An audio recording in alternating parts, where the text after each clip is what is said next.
们今天就继续来漫谈一下丛林奇谈。那今天所要讲的是我们东方出版社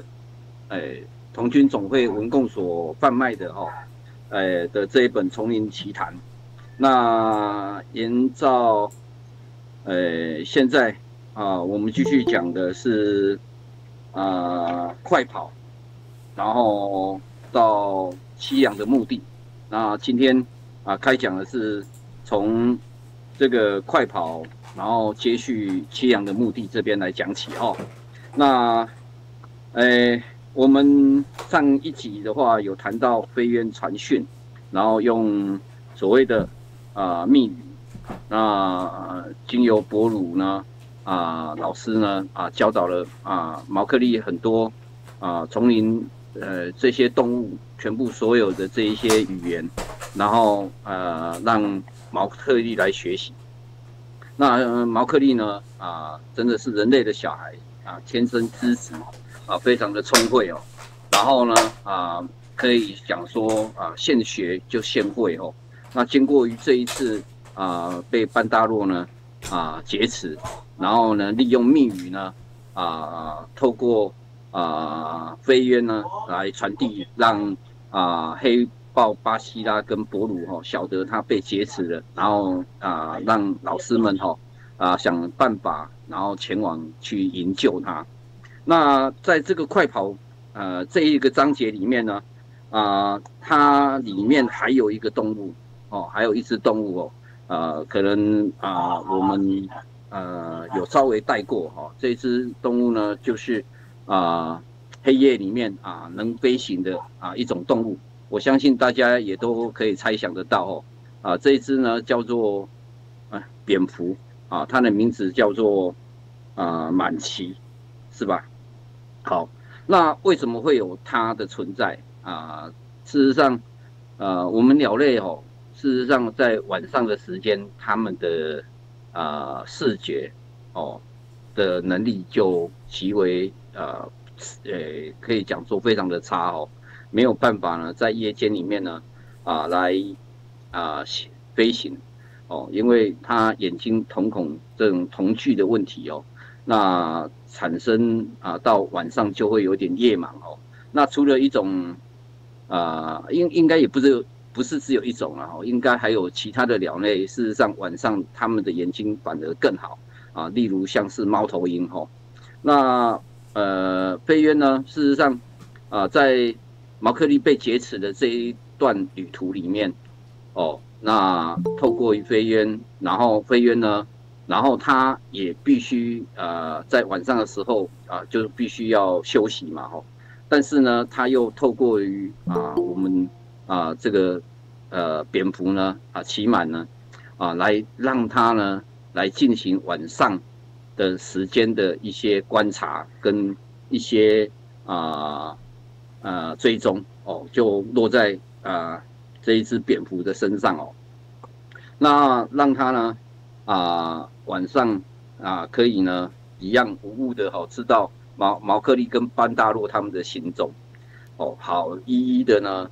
来继续的观察然后追踪。那这里面的话就包含了我们童军里面所谓的追踪那我们上个礼拜礼拜六我们有多开讲了一堂我们来台湾的菲律宾的学子那他们也有这样的一个旅行的一个分享，我觉得也非常的好这代表了说我们大家都对于所谓的旅行奇幻或者是冒险的旅程呢，事实上都是非常有兴趣的，而且也是非常敢于冒险的。那毛克利呢被班达洛劫持的，在这个途中里面呢，老师们事实上结合了卡然后要前往呢猴子镇然后来营救毛克利。那在这个路程中呢事实上他们也不晓得，从来也没有去过这个地方哦。那所以说，一定都要靠着前面的这个追踪者的讯息，然后来传达给他们，他们才有办法寻找一定的方向，然后去救毛克利。那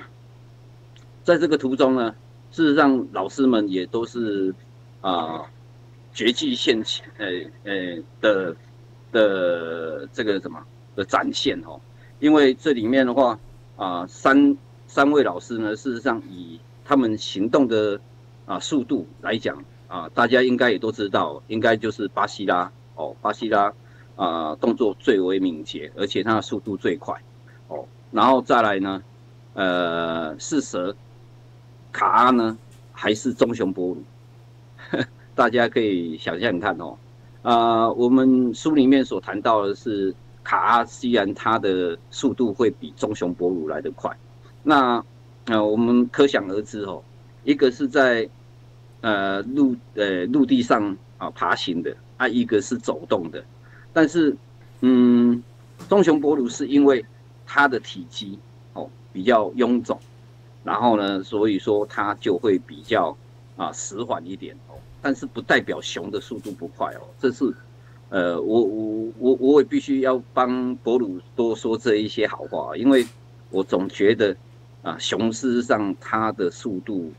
行动方面事实上一点都不差哦，而且以三只动物上来讲，它们的爬树能力事实上都有自己的绝学哦。你像我不晓得各位有没有看过蛇。它能爬电线杆的我们先不要说爬树，光电线杆的话来讲的话，这三只动物里面的话，就只有蛇办得到哦。那爬树的话，三只的话，当然都有爬树的本领哦。那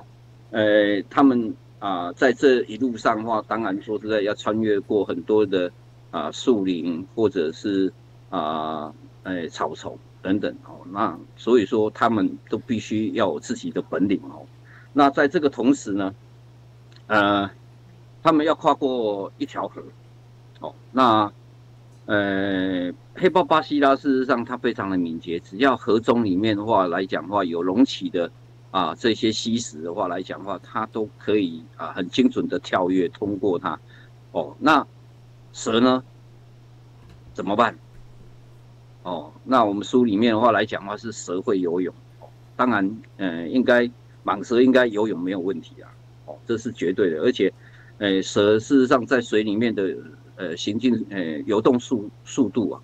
事实上真的一点也都不慢哦，非常的快哦，因为它 S 型的划水哦，那真的可以讲说，顺着这个波流，然后滑动了真的起来的话，也非常的快。然后棕熊呢，大家也都知道，事实上熊人家说熊是可以浑水摸鱼的哈，那所以说熊本身说实在对于水的话，它一点都不害怕哦，所以说熊涉水，甚至说是在游泳的速度，事实上也不会差到哪里去哦，尤其是大家都知道所谓的狗爬式，如果各位有养过宠物的话，有放过让你自己的宠物呢，狗狗呢下去游泳的话，你就知道说实在它是在怎么样在划水的。事实上，熊也是这样子。那所以说，这样子的游泳渡河呢，三位老师事实上真的都非常非常的棒哦。那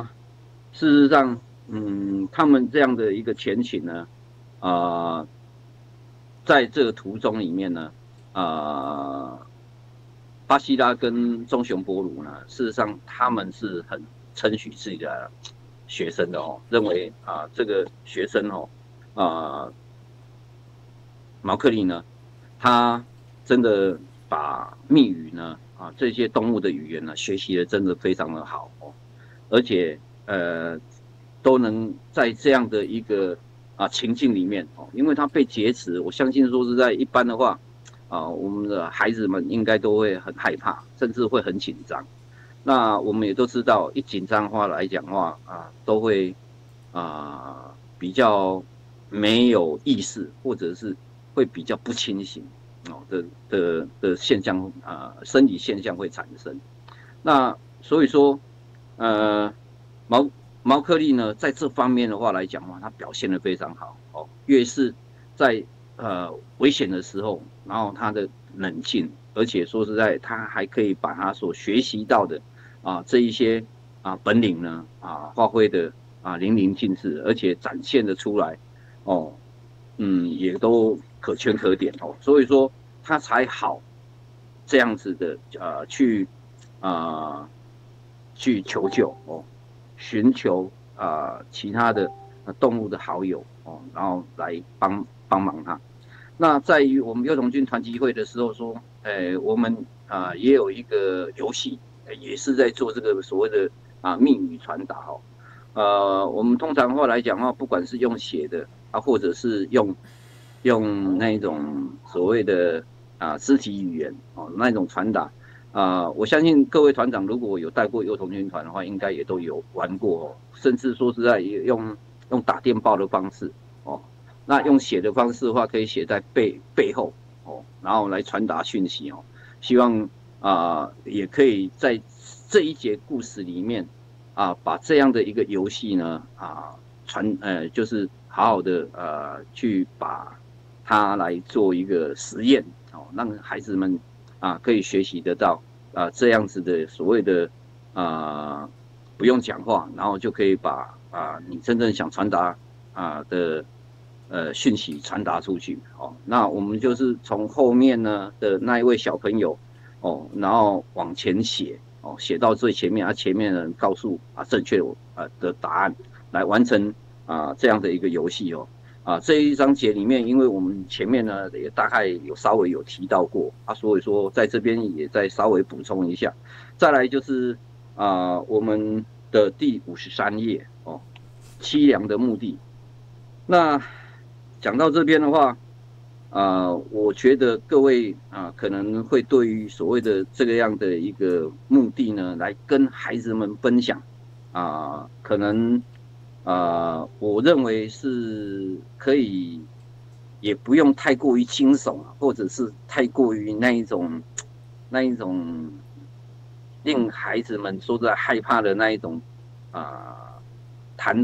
就是这样的一个讲故事的方式来谈哦。因为我感觉孩子们依我这样子多次的经验，我感觉孩子们讲到这个的话来讲话，有些甚至说实在的也都不是很能接受哦。所以说关乎到孩子们的的心理上的话，我希望这讲到这边的话来讲话，可以讲说不要太过于讲到太过于恐怖了，因为太恐怖的话孩子回去的话搞不好跟爸爸妈妈讲，反而搞不好有不好的效果也不一定哦。所以说在这边的话来讲的话，我们大概的讲法大概就会跟他讲说，因为猴子是不会让其他的动物所能接受的一种动物里面森林动物里面的一群所以说来讲他们才会被逐出森林，然后去住到这样的一个地方。好，这个凄凉的墓地始建于古印度王国然后这个地方的话，可能就是因为某种原因，然后才被迫迁离因为住在这边早期的人类他们所建立的一个王国。那为什么会废弃了？是因为可能因为疫情或者是因为人的伐戮然后就是杀戮这一些，那产生了这个王国呢就被灭了，然后呢就空了出来。那结果呢，在这个王都里面可以讲说应有尽有的建设都有，但是放弃了非常非常的久造成了说实在非常的杂草丛生然后到处呢都生长了这一些藤蔓啊，造成了非常阴森森的这样的一个情境，然后使之我们丛林里也有很多的动物呢不敢来到这个地方。那但是呢，里面的这一些建筑里面有很多的雕像也有很多的雕像也有很多的一些公共设施，比方上来讲，它里面有谈到一个水池这个水池呢常年呢都会有水不管森林里面遭受到这个干旱的时候这里面也都还是会有水源这是最难为可贵的这是说，因为人如果有居住的地方，这个饮水是非常重要的，没有水就真的没有办法在这边长久的长居下去那所以说如果是一个城市或者是一个王国里面它的水的重点一定都会放到第一那所以说这个水池呢就变成非常的珍贵所以说森林里面如果有碰到这个干旱的时候许多的动物呢也都会冒险前来到这一个废弃的这个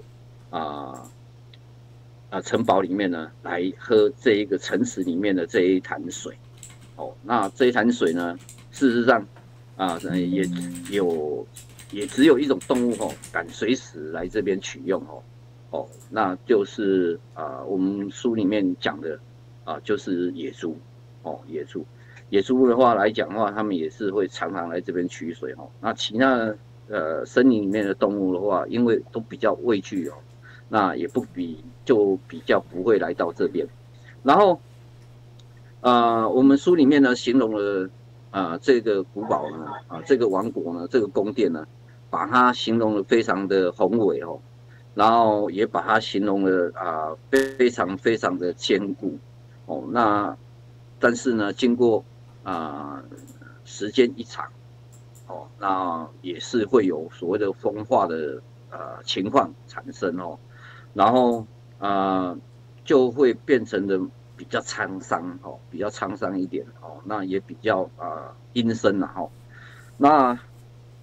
这个就变成了是猴子他们居住的一个环境了然后我们这些猴子呢，猴孙们在这边长久居住。那毛克利呢，就是有这么多的班大洛，然后呢，一直挟持的前往这个地方那这个地方呢，事实上比较缺乏的就是食物的问题那这我们在后面的时候我们也讲到，那这些猴子呢，在这个沿路上呢就一直跟毛克利呢分享这个凄凉的坟墓这个他们所住的这个王国有多么的好，那这个环境呢也只有适合是他们可以居住的环境，因为我们的班达洛都始终自认为他们是森林里面最高等、最聪明，而且呢最有才华的一群动物只有他们可以呢，不像其他的动物要去挖坑或者要去住一些暗无天日的一些场所的环境。那所以说班达洛们这些猴子们呢，在这边呢生活的都非常好，而且呢他们都很就是悠然自得在这边的话来讲的话，他们都可以尽情的玩耍，而且呢他们呢在这边呢也都毫无约束的束缚等等，然后在这边快乐的就这样享乐下去那他们抓了毛克利，告诉了毛克利是希望他跟他们是一样的，而且呢以毛克利来讲不管他的大小也好，或者是他的本领也好都可以来到我们的呃这个这个王朝里面哦，来当他们的王，来当他们的统治者。那希望呢，他们一直来说服毛克利呢，可以来加入他们哦。但是呢，始终呢，毛克利呢被劫持的这一段时间呢，到他就这样子来到这样的王国之后，毛克利事实上他都不会觉得是像班大洛他们讲的这样子哦，他还是认为他应该要回归到森林去，而且他也很想念他的老师哦，棕熊波鲁跟巴西拉哦，他也真的不认为这群猴子们他们就是如他们所说的这样哦。那所以说毛克利他也一直都在想办法如何来逃脱这个地方。那有一次呢，毛克利呢他在准备离开这个地方的时候哦，然后踮着脚，然后悄悄的然后想翻越出去到外面出去，结果没有想到，结果就被发现，而且呢遭受到全部所有的班大罗的攻击，而且呢的乱骂谩骂，那造成了毛克利的事实上，他真的也不能接受，而且呢，他身体上也有一点受伤因为这些猴子们上来之后不管是打他、捏他，或者是骂他等等就让毛克利呢真的都蛮困扰的，而且也蛮讨厌这里的然后呢，毛克利呢结果还是自己一个人就这样子在这个王国里面的建筑里面被关着而且被这一群班大洛们一直都在监视着。那此时呢，这个情景呢，事实上他们的老师呢包含卡阿呢，他们也即将就快到这样的目的来然后准备来搭救这个毛克利。然后毛克利呢，事实上他一直都在观察这个班达洛他们的行为大家可能都知道猴子跟猴子在一起，第一个动作会做些什么？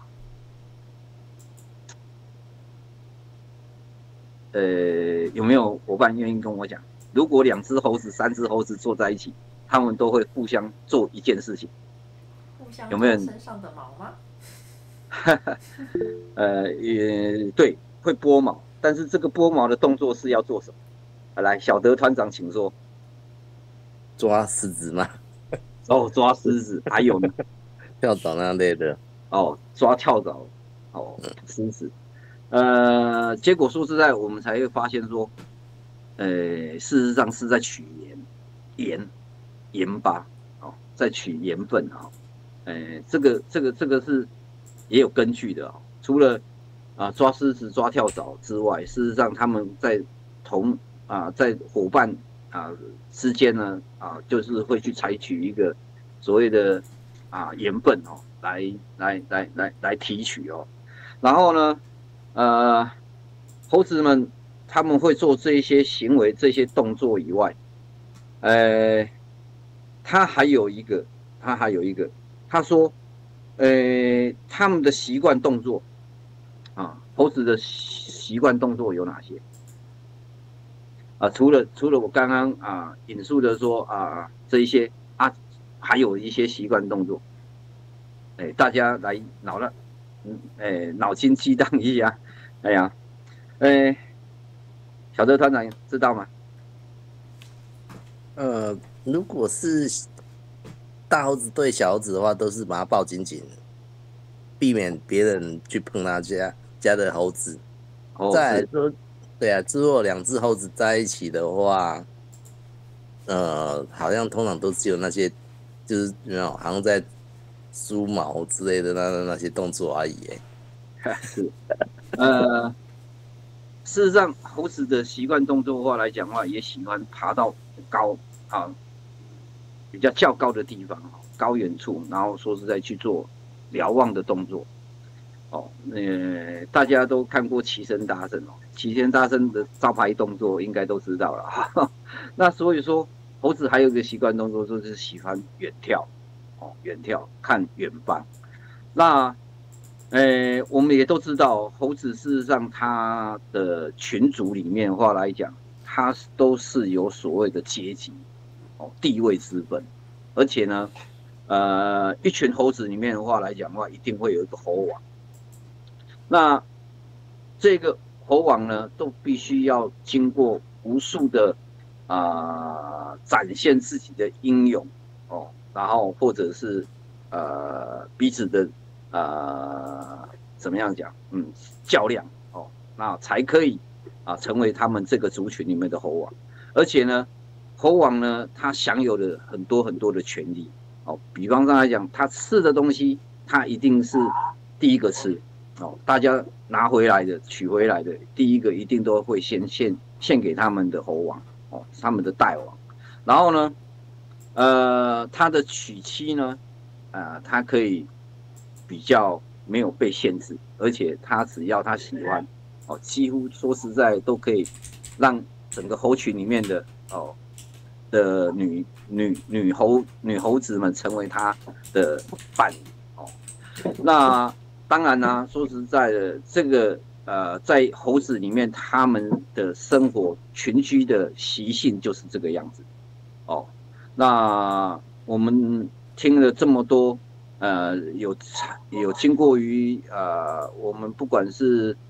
电视上的，或者是我们所去看书所得来的这个对猴子们的认知上，哦，这个的的确确是这个样子哦。但是毛克利呢？他就这样细致的去观察整个猴子人他们的生活的常规常性，而且呢，毛克利呢最无法接受的就是因为猴子们他们只要在一起就是非常的聒噪，而且呢，他们根本没有所谓的秩序哦，除了对他们自己的猴王以外，其他说可以讲都没有任何的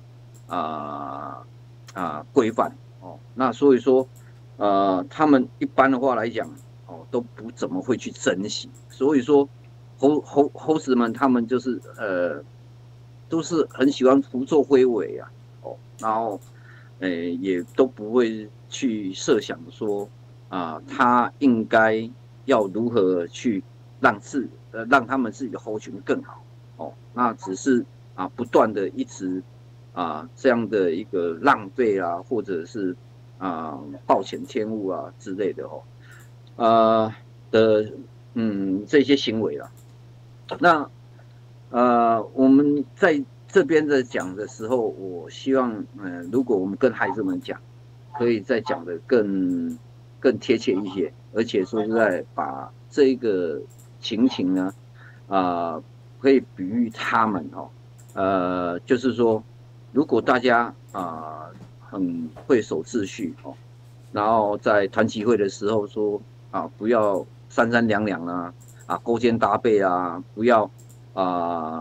在那边大声喧哗可以礼貌他人等等哦，然后尽量的就是可以把这个环节的这个故事里面的话来讲融入到。我们团集会里面的一些活动上包含连游戏都一样在这边的话，我有时候我也喜欢玩一个游戏哦，就是阿婆卖汤圆我不晓得大家有没有玩过，有吗？哦，就是一碗卖几块，那有一个5角，一个1块，然后呢有时候我们就会让女孩子当5角。男生当1块，然后我们就是会喊阿婆卖汤圆，然后他们会回答卖几的，我们会说1块半，那就是一个男生一个女生。哦，那这个游戏的话来讲的话，讲到这边的话，我感觉也可以把它带入进去，而且玩这个游戏的时候也不一定要用所谓的阿伯卖汤圆哦，卖几元这样来做凑数，也可以用别的名称，然后大致上的一个方式，然后来这样做。那这样子的话来讲的话，可以让孩子们更融入于我们团体里面，而且我们都希望接纳别人与被别人接纳的重要性。那所以说玩游戏的时候，如果谈到这里的时候，我个人认为了不妨也可以带这样的一个游戏进去哦。那在讲这个故事的时候，我希望我个人是比较希望说，讲的时候我们尽量的可以配合比较实际的这样的一个情况就是我们自己处身这样的一个环境的时候我们来做这样的一个讲解与在这时候可以玩的这样的一个游戏，来增加孩子们自己本身的印象那所以说我们的教导，我们的方式真的比较不一样因为我们都希望孩子们的感受都要有，而且在听的同时增加他的印象。猴子们事实上班大洛们这么多这么多，那毛克利呢观察他们也许久也了解到这些猴子们等等的这些习性，那当然也是想如何的才可以离开这个地方那所以说呢也经由他的才智方面，然后呢也教导了就是这一群孩子们所谓的跳舞因为他有看到班大洛他们跳舞各方面真的说实在都不是很理想，而且真的是都乱跳乱七八糟的。那所以说毛克利呢，他也自己呢也摄入其中也在也希望说在猴子们在这一段时间里面跟他在一起的时候可以跟教导他们让他们来学习真正的这个舞蹈。那猴子呢在于我们的观念里面事实上猴子也有很多我们不妨说实在也可以把孩子们带入到所谓的保育动物的这样的一个议题里面那我们都在想说孩子们事实上也很喜欢所谓的猴子那告诉孩子们我们是全世界的猴子大概有哪些种类以我们自己所知道，比方上来讲大猩猩黑猩猩然后也可以讲到我们台湾猕猴讲到狒狒讲到长背猴金丝猴等等那我相信有一些像我们现在这么大的孩子幼童军的话里面就有一些小孩子对这方面的知识他也能有一些那可以就可以引入到我们这样的一个团体会在讲这一段故事的时候的一个助燃效果因为如果我们可以让有一些孩子们他们因为有这样的一个学习而让他有机会去展现，反而会让孩子们让这一些了解的这些孩子们更有自信，而且也更愿意再继续去学习这方面的知识领域那所以说在这个故事的环节里面我们讲到的这个猴子那就可以再额外的把它提出来那也会影响到其他的孩子们对于动物们的认知学习然后也会让他们有不一样的的学习的一些效果，而且在同才之间哦所感染到的哦，所以说这个方面我希望如果大家有这个机会的话，在团契会的话真的可以来试试看哦。毛克利呢在这个凄凉的墓地哦，然后他也住下来了但是他还是一直的想往外面逃走哦。那我们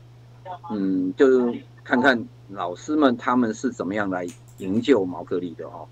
那在这一段时间里面的话，毛克利呢，弄了很多的方式啦哦，而且经由老师们到达的时候，也偷偷的在这个王朝的周遭不时的也在注意的毛克利哦。那这一章的话来讲的话，我们讲到凄凉的目的了哦。事实上，我就比较没有把它讲到非常非常的恐怖，然后也不要让孩子们说实在产生到不好的阴影哦。那所以说我们尽量呢就是大概形容了哦，大概形容反而这样的情况呢，我相信应该会好一点哦。好，那我今天大概分享到凄凉的目的哦。那这一个章节里面的话大概我稍微的引述了一下哦。那大概今天就是讲到第157页哦。大家如果有时间的话来讲的话，也可以翻阅看看哦。这个凄凉的目的哦。那我们今天这个样的分享哦，这样的漫谈希望大家有所收获谢谢大家好，我们谢谢智博团长今天的开讲时间掌控的非常的精准。好，那我们这时间点，我们大家先来一个合影，那就拍掌，3、2、1。